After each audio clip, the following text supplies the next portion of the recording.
ran into a few condos that were refusing to fill out questionnaires. If an HOA refuses to fill one out, that poses a big problem and it could kill a deal.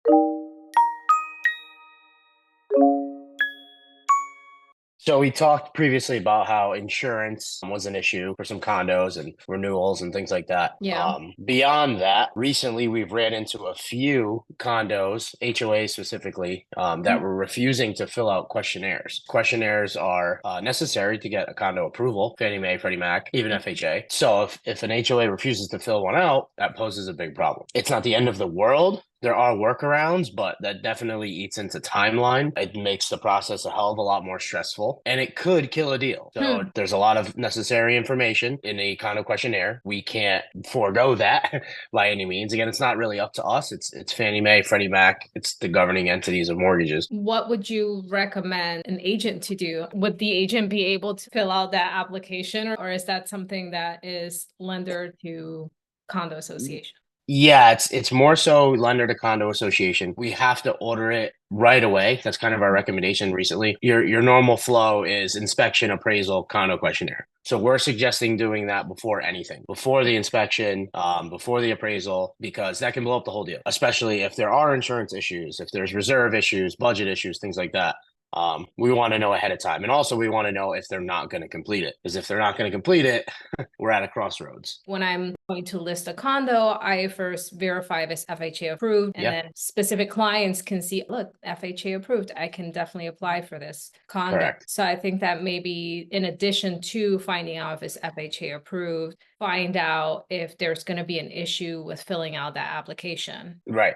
And we're just trying to get the word out right now. We're trying to educate as many people as we can, buying agents, listing agents, that this is an issue. I don't expect anyone to know this unless they've ran into it. This isn't procedure as normal, right? This isn't what happens. Agents that are selling condos, if they can dive into this ahead of time, as simple as reaching out to the HOA and saying, hey, are you completing condo questionnaires? Something as simple as that. You know, they don't have to ask too many questions. If the answer is yes, great. If the answer is no, at least we know what we're walking into.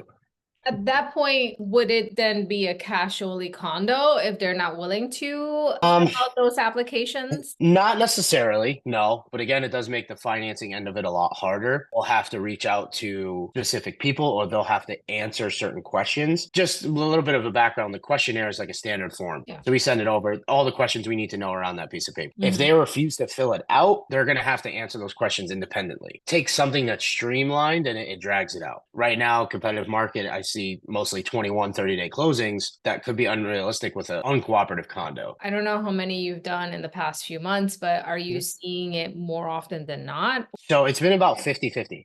I've done about 10 condos in the past like 2 or 3 months. Condo associations have been difficult to deal with, not getting us what we requested. The insurance issue is a lot bigger than this not filling out the questionnaire. That's been coming up almost on every deal. So you're running into two different situations. You're running into the insurance issue with some condos, and you're also running into HOA associations not filling out the applications that they need to in order to close this deal. It doesn't solely fall on the real estate agent to do this. There are some questions that only the lender does ask, but you can inquire if they are filling out condo questionnaires, you know, and if there is any problems with lending. Normally you could find out with an HOA, hey, has anybody had any issues getting financing here? It's a good way to kind of find out. You might get an answer of, you know, no issues that we've been aware of. Great. It's a good sign. Just another hoop or another hurdle to add to the process. Are getting difficult. But going back to the application.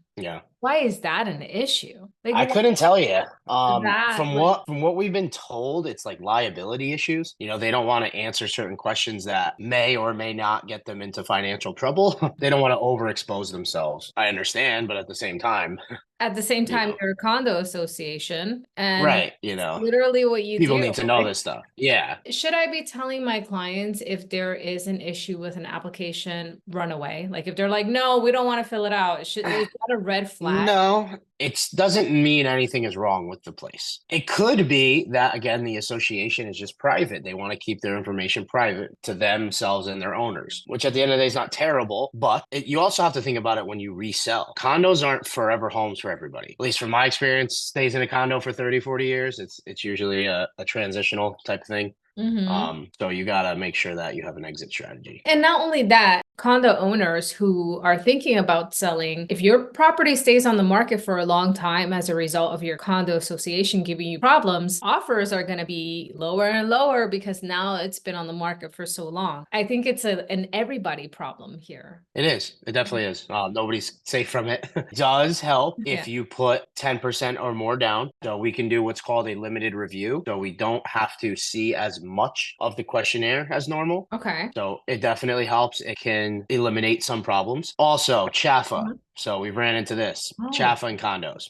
Do not be fooled by any money coming down from CHAFA. So hypothetically, if a client is putting, let's say, 20% down with a CHAFA grant, they're still going to need a full review. CHAFA requires it. Can't get around it by simply going CHAFA and putting money down and thinking, okay, I'm putting more than 10% down. I can do a limited review. You're still going to need a full review. Just ran into that. So I mhm. know it personally. That can trip you up. All right. Yeah, no, that makes sense. That makes a lot of sense. All right. I guess that's about it, right?